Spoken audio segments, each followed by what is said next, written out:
Enigmas de la Biblia.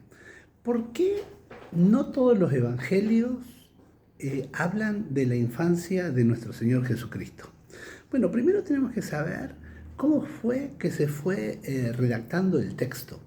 Nosotros tenemos que saber que los apóstoles, el primer mensaje que comenzaron a dar fue lo que más les impactó de lo que ellos vivieron junto a Jesús.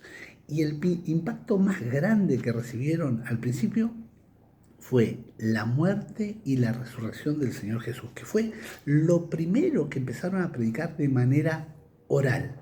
Esto también se transformó en el primer texto. Ellos empezaron a contar sobre la flagelación de Jesús, el juicio, la coronación de espinas, la negación de Pedro, cuando cargó la cruz, su muerte y su resurrección. Fue el primer mensaje que se fue dando por mucho, mucho tiempo.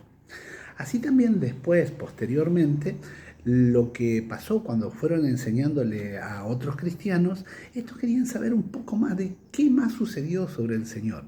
Entonces así fue como fueron investigando y encontraron textos, pequeñas hojitas que contaban palabras de Jesús, parábolas, enseñanzas y aún algunos milagros importantes y que los habían sorprendido. De esta manera, estos textos se fueron uniendo al texto anterior. Esto lo hizo Marcos. Y Marcos incorporó al principio de este texto lo que era el bautismo del Señor Jesús, en donde, claro, antes pensaban que Jesús se había constituido en Hijo de Dios tras la resurrección, ¿sí? Era lo que predicaban. Pero Marcos, que pone que cuando el Espíritu Santo baja en forma corporal de paloma sobre el Señor en el bautismo, el Padre dice del cielo, este es mi Hijo amado. Entonces había una nueva revelación, ¿no? Y después al final de Marcos, el mismo centurión dice, este verdaderamente era el Hijo de Dios.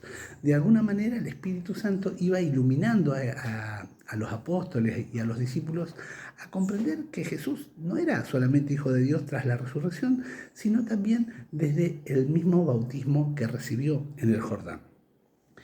Tiempo después, todos los neófitos querían saber más de dónde había venido Jesús, cómo había nacido, quién era su familia. Aunque lo conocían de boca a boca, empiezan a surgir unos escritos que se llaman La infancia del Señor. En esta infancia del Señor encontramos los relatos que por tradición sabemos que la Virgencita se lo comunicó a Lucas, y estos relatos empiezan a ser incluidos en pequeños textos hasta que Lucas lo toma y lo incorpora a su evangelio, ¿sí? Y en este evangelio de Lucas notamos que cuando el ángel se le aparece a la Virgen, le dice que ya era hijo de Dios, desde el seno materno iba a ser el hijo de Dios. Entonces, nueva revelación que van descubriendo los apóstoles, van teniendo más conocimiento. Por eso solamente la infancia de Jesús la encontramos relatada más extensamente en el evangelio de Lucas.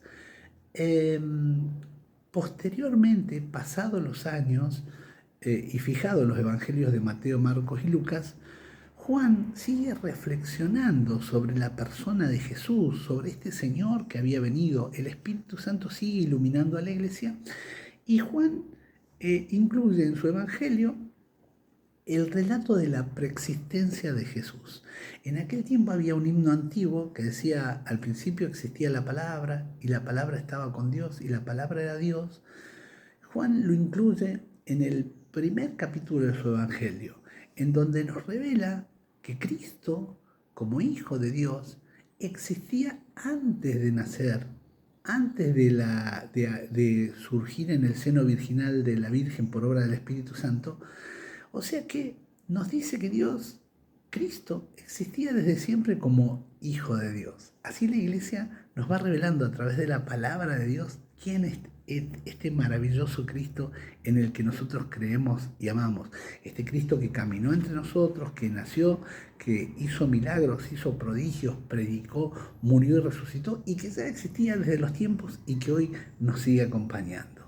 Seguí investigando estos enigmas de la palabra de Dios y vamos a ir conociendo detalles de lo que el Señor nos enseña a través de su palabra en la Santa Madre Iglesia Católica. Dios te bendiga.